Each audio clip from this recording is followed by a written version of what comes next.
Chapter 14, To the End of the Earth. It took us the rest of the day to get down the river and back to the rapids. I was glad to see the Magellan was still tied up safely where we left her, just below the rapids. But none of us were looking forward to carrying the Falcon back down the rapids again, and it ended up taking us until near dark. By the time we climbed back on board the Magellan, we were all beat. We decided to spend the night at anchor there and do some fishing for dinner. Louis was excited and got his fishing pole out. He quickly caught 2 large snook and 3 medium-sized redfish. Tiger managed to catch a small leatherback turtle that he used to make a delicious turtle soup. Afterward, we all sat on the deck and watched the moon rise over the trees and the stars come out. I don't know what the others were thinking, but I was thinking about all those empty rookeries and hoping that I hadn't made a mistake. I hoped I was right about Cape Sable. We went to bed just after nightfall. After a week of sleeping on a damp island in Paheoki, I was happy to stay dry all night long. Unfortunately, a cold wind blew in, and I woke up in the middle of the night with my teeth chattering and my breath puffing out in white bursts of fog. It took a long time to get back to sleep. The next morning, I woke up to splashing, and for 1 second, I thought maybe Tiger had rolled off the deck and fallen into the river. But then I saw that he and Lily were already awake, watching something huge in the water. I joined them and whistled in surprise. Lily looked at me with a huge grin on her face. "Look," she said, "aren't they pretty?" Even Bandit was looking into the water with great interest. A huge manatee was rolling in the warm water of the cove. It was almost 10 feet long and wider across than the Falcon.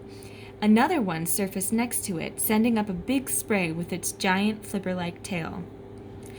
"They must be coming in for the warm water flowing down from Paheoki," I said. Tiger nodded and pulled his shirt closer around him. Louie and Guy woke up next and come up to watch with us. It turned out the whole cove was full of manatees, ranging in size from huge, gentle giants to the little calves that stuck close to their mothers.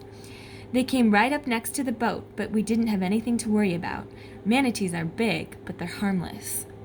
Once we warmed up in the morning sun, we decided to pull anchor and continue on our expedition. So we sailed through the manatees slowly, with Lily counting them off the bow. In all, she counted 17 manatees in that one cove alone. We stopped again at the Brickell's place to fill up with supplies and fresh water, and so that I could get a chart and talk to Mr. Brickell about getting to Cape Sable.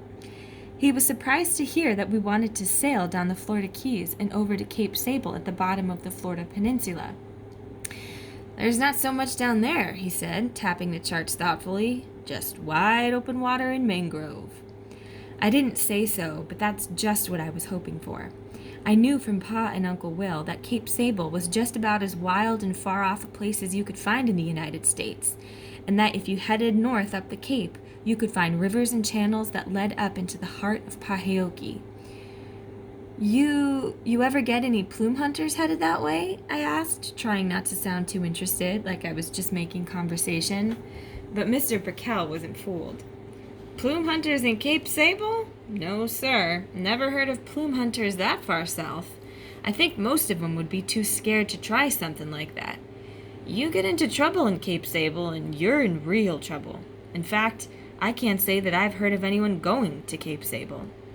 This was the best news I'd heard yet, and we all exchanged excited looks. We sailed away from the Brickell's place with full casks of fresh water and high hopes. We were headed to a place where surely no plume hunters